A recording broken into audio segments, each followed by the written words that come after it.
Commissioner Chinazo Cunningham joins us now from the New York State Office of Addiction Services and Supports. Really appreciate you coming on today. Thank you. Thank you for having me. Let's talk about the numbers. You just saw the most recent report that New York, with a really nice decrease in overdose deaths here in the state. Can you speak a little bit to that from your office's standpoint?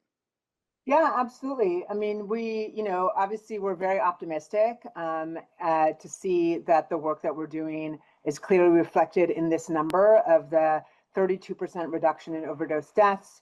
So that's, over 1,000 lives saved, going from, over 6,600 deaths in 2023 to 4,500 deaths in 2024. So that's, an impact on individual lives, families' lives, communities, et cetera. So we are very optimistic about that. But of course, we also know there's still a lot of work to do because overdoses are preventable.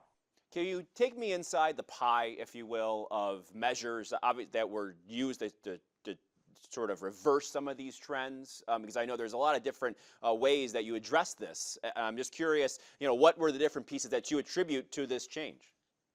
Yeah, so we've spent a lot of investment in really harm reduction approaches and treatment approaches. And so with harm reduction, harm reduction supplies is a big piece of this. Naloxone, also known as Narcan, right, can reverse overdoses so that people don't die.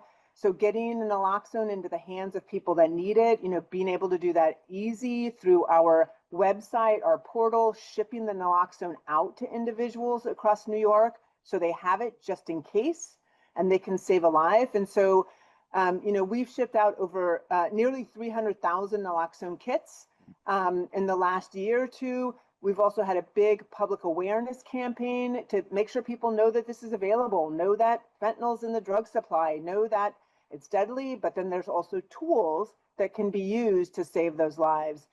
In addition, there are fentanyl test strips and xylazine test strips, and we've shipped out over 23 million of them across New York State. So again, so people have tools so that if they are going to use a substance, they can test it and then change their behavior accordingly. So it's on that end, the kind of harm reduction supplies. We also really have more of a harm reduction approach. So going out, doing outreach, going outside the walls of the clinics, right? Meeting people where they are, meeting those people who are at the highest risk of dying of overdose, linking them to treatment, giving them the supplies that can save their lives. That's another really important piece. And then of course, treatment. And so expanding medication treatment, so methadone, buprenorphine, also known as Suboxone, we know those medications reduce the risk of death by 50%. And so expanding treatment has also been a key piece of this. Yeah, I was going to ask, because I know that the harm reduction approach, especially with naloxone, comes to that touch point, right? To be able to keep someone alive enough to at least have an interaction to take that next step. So that's where obviously the treatment comes in, and you've seen more of a push there, and I guess more connections there made, I'd imagine, right? Absolutely. And so we are expanding our opioid treatment program so that people can get methadone. We're working with every single jail and prison in the state, right, so that they can get treatment, medication treatment, and we know that's a group at very high risk. We're using mobile units to bring, again, the medication out to communities that don't have a brick and mortar program. So really through all of these ways, we're really getting the medications to the people who need it most. How has law enforcement played a role here? You talked about getting the jails and things like that, and guess where have you seen more of an interaction with them? I guess where do they come in and how they played a role? I mean, we know people with addiction touch many different systems, including, with law enforcement. And so partnering with law enforcement, they're often in the front lines when it comes to, overdoses. And so training, our first responders, making sure that they have the harm reduction tools that they need. All of that is definitely part of it. And so the partnerships at the state agencies across law enforcement, criminal justice, that's all part of the solution. I know the opioid settlement funds probably have played a role here. Where do they come in when it comes to this? Does it just help infuse, I guess, everything you're talking about? Absolutely. Yeah. So we've made nearly $400 million available from the opioid settlement funds. And, that's the most of any state in the country. So we're proud of that, and we know those dollars are going to work. So they're going to work to kind of wrap around some of these other services. So providing transportation, doing that outreach and engagement, right? Working with jails and prisons, working with the highest risk populations, also working with recovery, supporting prevention services, right? So really the whole continuum of services, and to really add and expand, we're using those dollars in that way, and we know that they're impactful. I know that with the board, obviously there's a give and take, if you will, and I know there's been some interactions there.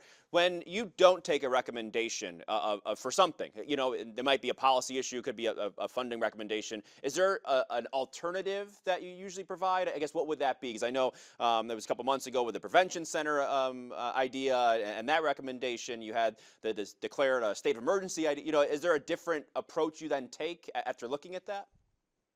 So we do work with the Opioid Settlement Fund Advisory Board, and they gave over 200 recommendations in their initial reports and then subsequently.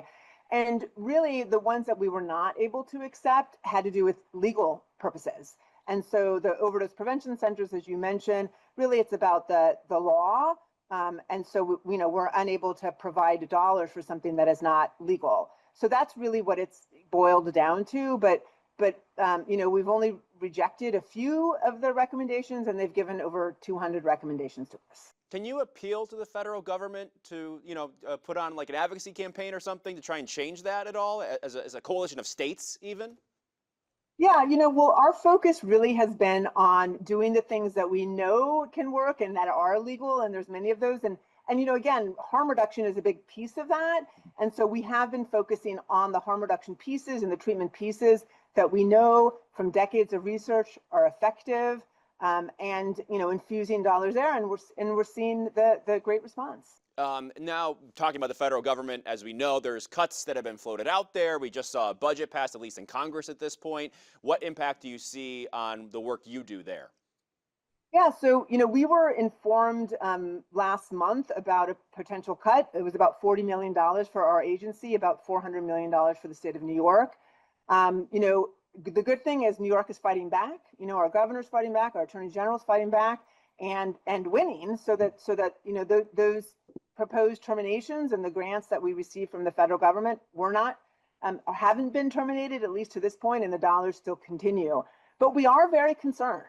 If we get cuts, that goes absolutely against this idea of how much progress we've made. We need the dollars to continue to make more progress, because we still have a lot of work to do. There's still way too many overdose deaths, and we need the resources to be able to, to act and to invest and to use what we know from science works. Yeah, and then I think it was just the other day we heard from Letitia James a preliminary injunction that HHS cut was something that you just referenced there. How about Medicaid when it comes to this? Is that rolled in, especially considering this reconciliation package? Well, we're very concerned about potential Medicaid cuts. In our treatment system, about 2/3 of people have Medicaid, so that would have a huge impact on people with addiction.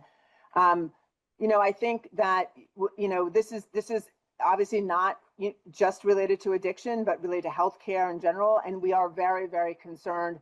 Having Medicaid, having insurance, having the ability for medications to be paid for and to get the medical care that people need is absolutely essential. So what comes next with all that we just talked about? I guess, how do you continue this trend of decreasing deaths?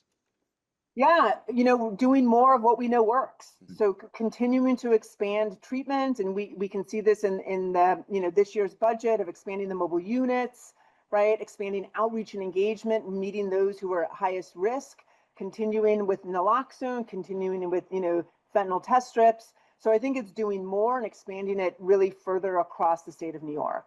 Commissioner Cunningham, thanks for your time. Really appreciate it. Thank you so much, Tom. Thanks.